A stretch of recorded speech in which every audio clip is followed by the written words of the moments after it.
is Councillor Moore's notice of motion, item number 31. Thanks, John. So he presents it.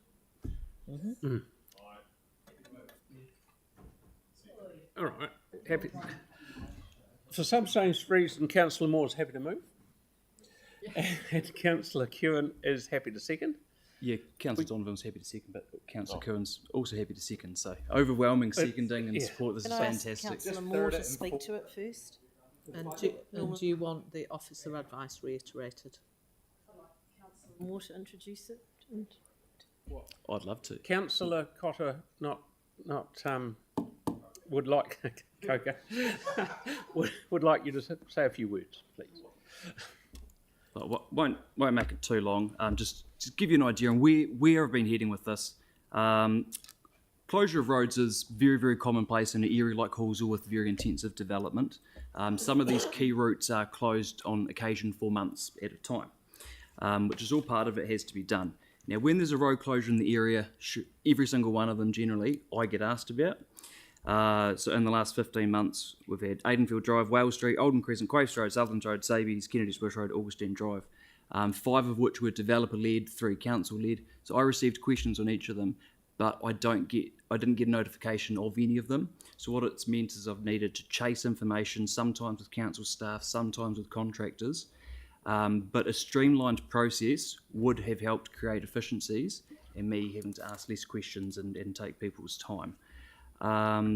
We sometimes do get start work notices for sometimes really, really minor works, which don't require road closure, but haven't been getting start work notices for these type of closures, which has created some headaches. And I've made sure it's not just me being barking mad.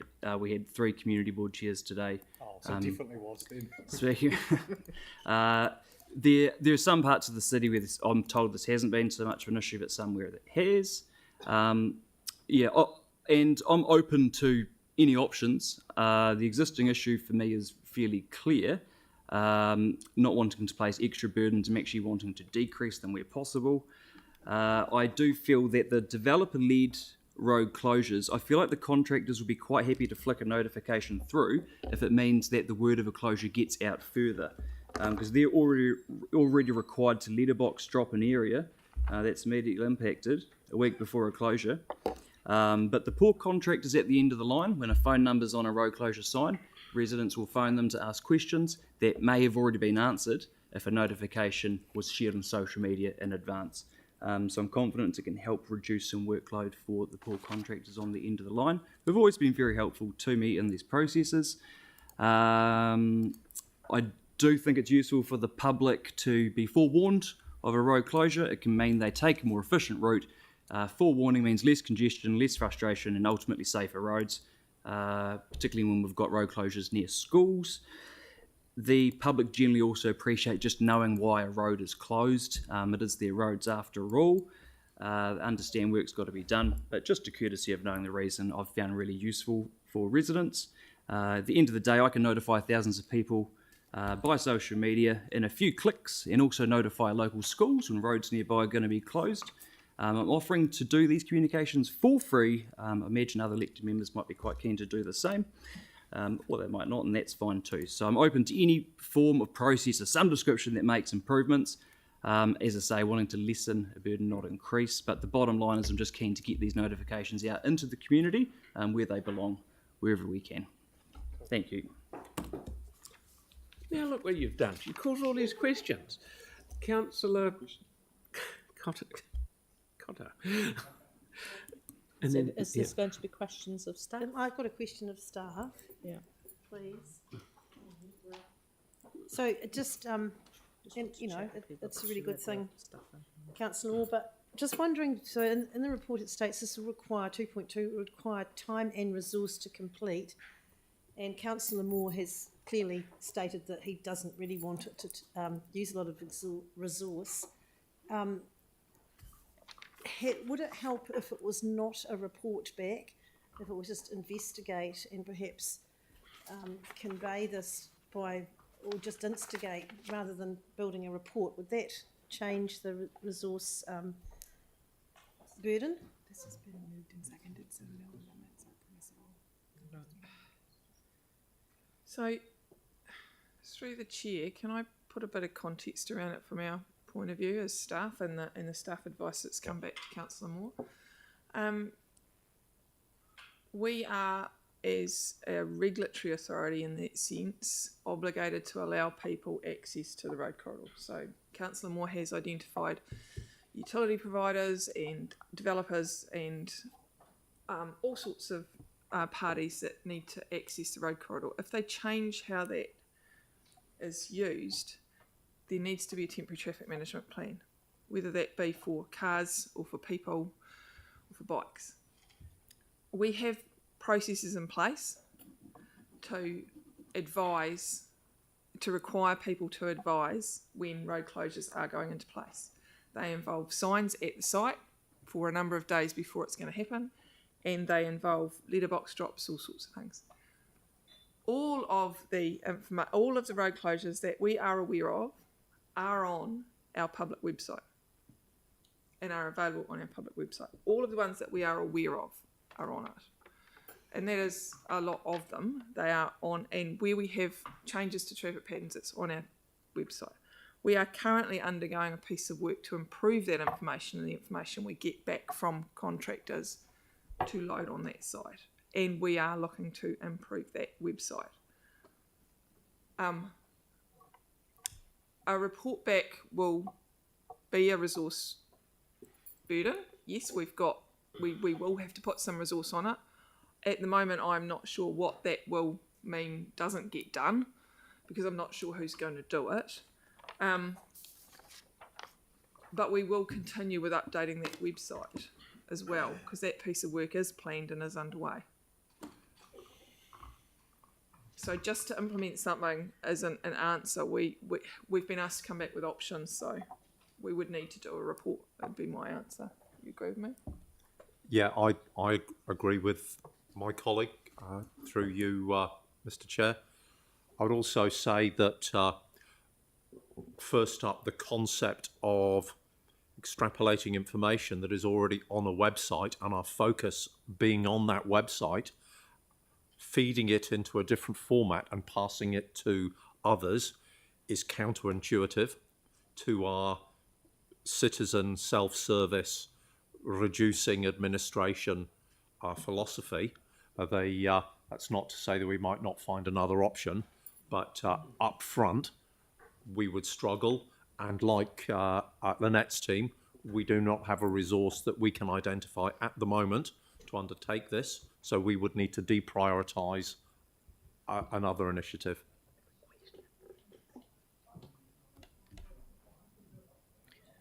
That's right, carry on. So you're saying that the improvements to the website are underway? Yep. And that should make it easier for elected members and members of the community to access road closure information in a timely manner in the area? The improvements should make it easier to be clear about what the changes to the traffic in that area are for and why they're there. Because often it's the why that hasn't been clear. Oh, okay. And how long. So we're looking to improve all of that on the website. Do you have a time frame for that? They're working on it presently. There's software development underway on that at the present time, which has been slightly delayed. It's in the next 8 to 12 weeks it'll be up and running, is my understanding from the team. So we could wait and see what that brings. Thank you. Councillor Scandrick, Am I able to issue just a point of clarification to the question raised? if you so desire. So, yeah, looking to lessen the burden long term, but of course, to look at options, they would have to look at it, and that requires some work. They can't, just come up with the options. Yeah, of course that will require some work. They have to.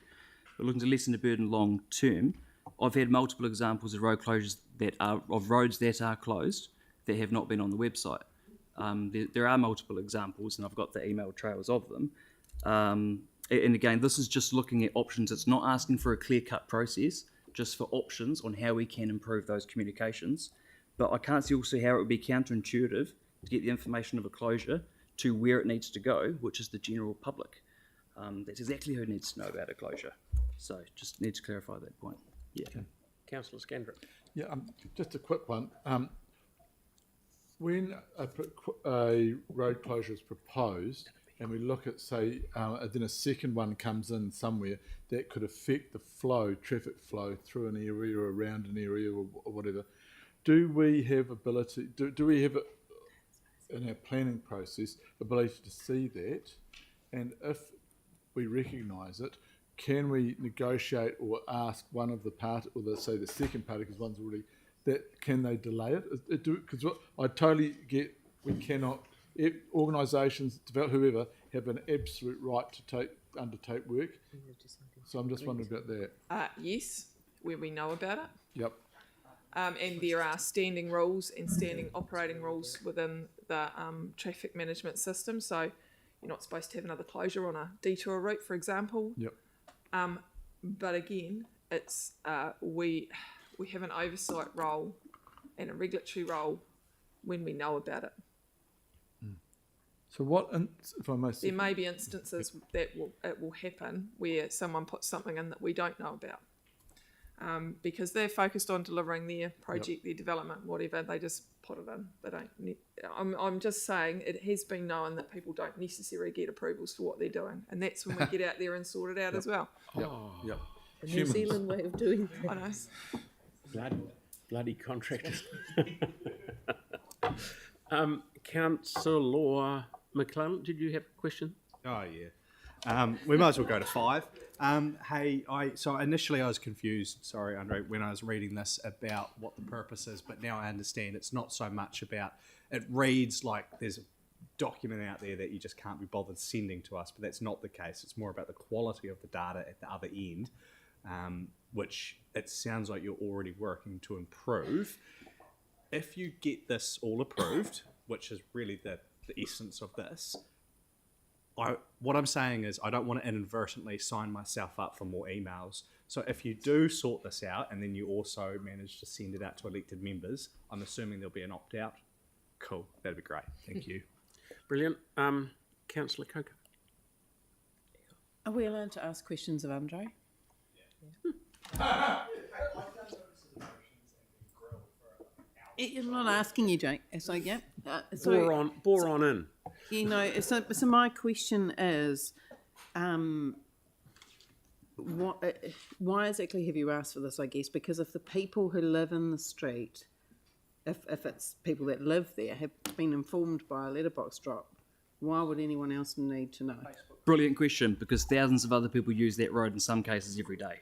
So it's a through road, you mean? Yeah, the examples I've given, the way Halsell was laid out, is a lot of where these developments are taking places are not necessarily currently where someone lives, but a through road for literally thousands every week. Right. So in some cases, it might be literally only 5 places that get letterbox dropped. But again, that doesn't reach the thousands of people that use the road. So that's where I'm getting with that. But do they have, those orange things with the white square and it says go that way and people know where to drive? Yes, but again, it depends on where it is, because if someone might drive all the way there and have taken a longer route to find the road is closed, then that leads to frustration. They'll end up driving faster. It might be around a school road, for example, and if they knew in advance, that would create less travel movement, less congestion, ultimately less emissions, and safer roads if people already know which way to go. But the other point there is when a road is closed, the developers already have a start work notice, and that goes in the letterboxes. But that start work notice, it says what the work is for, roughly how long it's going to take, who's carrying it out, and here's this notice here, and it goes in letterboxes. Ideally, it would also land in front of the elected members too, so I can then let the wider community know. But currently there's this notice there that just goes into a few letterboxes, so it goes into 5 letterboxes, so 5 people know, instead of thousands at once, which we can do with a few clicks of the button. So I believe the developers would be quite happy, just if it's a developer-led closure, or the contractors would be quite happy to just add that notification also by email to key stakeholders, whether it's community boards or to elected members direct, whatever it is. I feel like they'd be very, very happy to do that, because it'll lessen the amount of people phoning them, hey, what's this all about? So why don't you make that your notice of motion then, that we ask the developers Well, to do that? my notice of motion is report back on options. And I've left it pretty open, because I've got a very open mind as to how this can, should, and will work. Okay. But it's closures in general, as opposed to just if it's developer or contractor led. Because if council's going to close a road and they're going to close a road for 4 weeks, it's probably a good thing to let the elected members know, fair to say. Yeah. So I wouldn't restrict Councillor it to Harrison Hunt. developers. Kia ora. This is for Lynette. Can we just clarify, when wouldn't you know it works?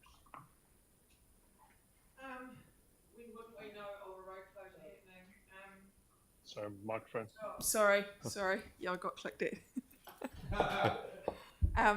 When wouldn't we know of a road closure happening, or it be advised on the website? Normally, that would be a short-term closure that's being done under a generic plan. So it might be a day or two, something's closed because we're doing a bit of surfacing or something. So it's a short-term closure, or someone hasn't put the right formal processes in place. That would be the only times we wouldn't know, and it shouldn't be up on the site. I fully accept that the site is not, that the improvements have to happen on the website as well.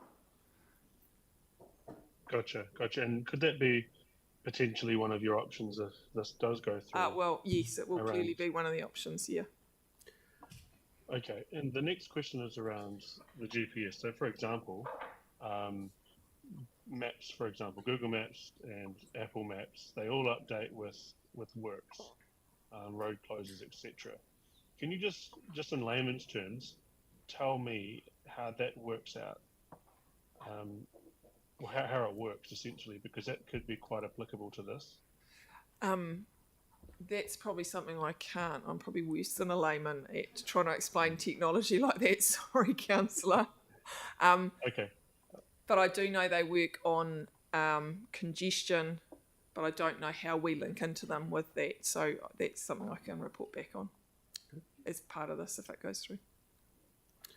Okay, no worries. Cool. Might I just clarify both? That's it. Yep. Yeah, so it's likely that there'll be all sorts of situations, for example, an emergency work that needs to be done to fix a road, only goes for a few hours. There'll be plenty of cases where notifications aren't necessary or practical. That's the idea of getting options. So, yeah, we're not signing up for something crystal clear, which is every single closure. It's literally just options. Okay. There'll be plenty of examples we don't need them. And also, you're not signing up for anything or signing up to an emailing list because we're just looking at options as well. So, yeah. Okay, and so lastly, Councillor Johansson. If this gets supported and comes back, will this have the ability to look at how we notify the residents as well? Because some of the concerns that have been raised with me is that the requirement for 100 metres each side of the road closure isn't always letting the people that need to know, especially if you're in a cul-de-sac, for example, and you've done the bottom, if the first 100 metres get notified, but you don't. So I'm just wondering if when this comes back, that we'll look at, any improvements we could make around our TMP approval process around how the community also gets notified. I'm sure it will. I mean, that's not what I'm asking for in my notice of motion, because elected members will know pretty well who needs to hear about a road closure if they so deem appropriate. I'm not wanting this to put extra work on, for example, engagement staff, letting communities know.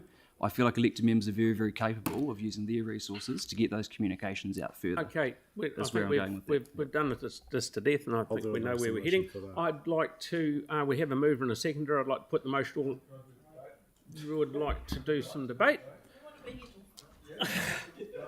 Doing a full Yes, day. Councillor Scandrett would love to do some debate. Yeah, thank you. Look, it just sounds like, as we're going around the table, that it's an atrocious system. I just want to commend staff. We've had a few road closures in Beckenham and other areas, and one has gone on for quite a long time. And the information driven by council through the contract has been outstanding. It's been quite sensitive. An issue was brought to me about a family in really awkward and a horrendous situation, and staff bent over backwards for them. So the communication was outstanding. I realise that no system's perfect and can always improve, but I do want to commend the staff, and we as councillors do also have to pick up when there are gaps and take a bit on the chin and lead from the front. So I just want to thank staff. Okay. Councillor Peters. Thank you. I'm with Andre on this. I mean, I've experienced some of the frustration that he has, and I see the frustration he has on a number of occasions. Anything that can be brought to make this a better situation where 100% of the time we get let know what's going on these closures, that would be really great. Because having to dig into the system and create more stress into the system to find these answers, I don't believe is working, and we need to find a way to make it simpler and easier and better for everybody. So happy to support this, and hopefully we can get this working better. Right, Councillor Fields. Yeah, I'm happy to support it, because I think at the heart of it, it's really just about councillors just giving some direction that they want really sharp, good, high quality information, which we always get, but we're mindful of it, and we're just always looking to do better. And I think that we have the technical skills and the technical solutions that could make this pretty easy, I would say. So yeah, I'm happy to support it. Right, we've had enough positive debate, so I'm allowed to put the motion without hearing any other debates. I learnt this last week. Quick right reply? Eh? Quick right reply? I'd just also like to commend staff who have been extremely helpful. For every time there's a road closure, I'll email them information. They're always helpful in coming back, and they often having to frantically contact the contractors for information, then the contractors come back to the staff and so on and so forth. So I would like to take work off staff, not where possible. Excellent. So with that, I'll put the motion. All those in favour? Against? Abstain. Abstain. Abstain. Pauline's abstain. And abstains. Councillor Colcart is okay. a guest. So now we've only got two things to go. We've got the We have second notice of motion. second notice of motion, Councillor